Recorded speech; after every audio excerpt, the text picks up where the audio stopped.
നമ്മൾ ബാക്കി ആൾക്കാരിനെ കുറിച്ച് അറിയുന്നില്ല, അതൊക്കെ വേറെ. പക്ഷെ ബാക്കി എല്ലാവരും നിങ്ങൾ ലീഡ് ചെയ്യുന്ന നിങ്ങളുടെ ഏറ്റവും വലിയ അബദ്ധം പറ്റിയത് നീ ഫ്രണ്ട് നിൽക്കുന്ന അടിയുടെ ഔട്ടും നിന്റെ അടി സ്ട്രോങ് ആണ്. പിന്നെ ഞാൻ ഈ ലേഡീസിൻ്റെ കൂടെ ബാക്ക് പോയി കളിച്ച് അവരുടെ ഫ്രണ്ട് വിട്ട് ഞാൻ ബാക്ക് നിൽക്കുന്നു. അവിടെയൊക്കെ അവർ ബാക്ക് ഫ്രണ്ട്സ് വരും.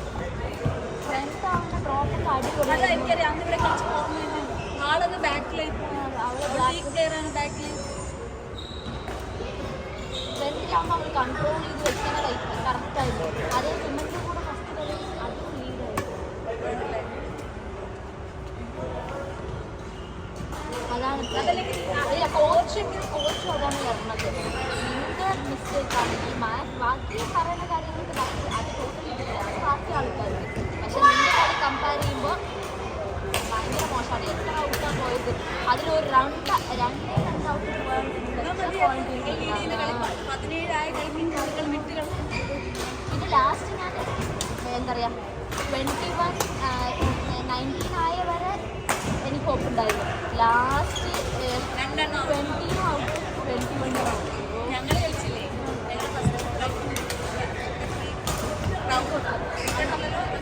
Round Robin.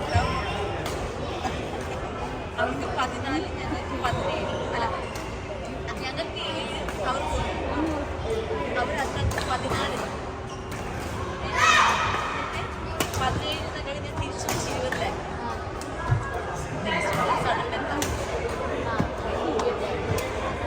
ആ ബോൾ ഞാൻ പറഞ്ഞപ്പോൾ ഡ്രോപ്പ് ഇടാൻ നിൽക്കട്ടെ അടിച്ചു നെറ്റ് വീണിൽ കുഴപ്പമില്ല. അത് ബാക്കിൽ നിന്ന് അടിച്ചു. കാര്യം അവിടെ ഡ്രോപ്പ് ഇല്ല, നെറ്റ് വീഴുന്നുണ്ട് ആ ദിവസം. അപ്പോൾ ആ ദിവസം ആ ട്രൈ ചെയ്തില്ല. അതെ ഞാനത് അന്ന് ഞാൻ ഡ്രോപ്പ് അടിക്കാൻ നോക്കുകയല്ല, ഫിനിഷാക്കാനാണ് നോക്കുക. എൻ്റെ വെച്ചാൽ എന്താണ് ഡ്രോപ്പ് അടിച്ചാൽ എന്തായാലും നെറ്റ് അടിച്ചു പോവുകയാണെങ്കിൽ എങ്ങനെയാലും ബോൾ ഇപ്പുറത്ത് പോകും ചിലവ്, അല്ലെങ്കിൽ ഔട്ടേ പോകും. അപ്പം ഞാൻ പറഞ്ഞു പക്ഷെ അതൊന്നും മൈൻഡ് ക്ലിയർ ആയില്ല. മറ്റേ രണ്ടാമത്തെ കളി 7-13 അത്യാവശ്യം കളിക്കാൻ പറ്റും.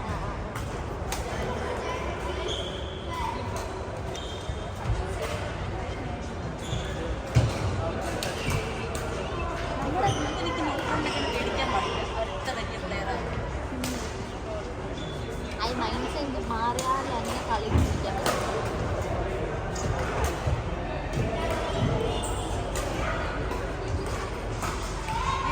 സ്റ്റാർസിന് തോക്കുന്നത് ഇഷ്ടമല്ല. സ്റ്റാർസ് ഫസ്റ്റ് കളി ഞങ്ങൾ തോൽപ്പിച്ച്, അതിനാണ് എന്നെ വിളിച്ചുകൊണ്ടിരിക്കുന്നത്.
നമ്മൾ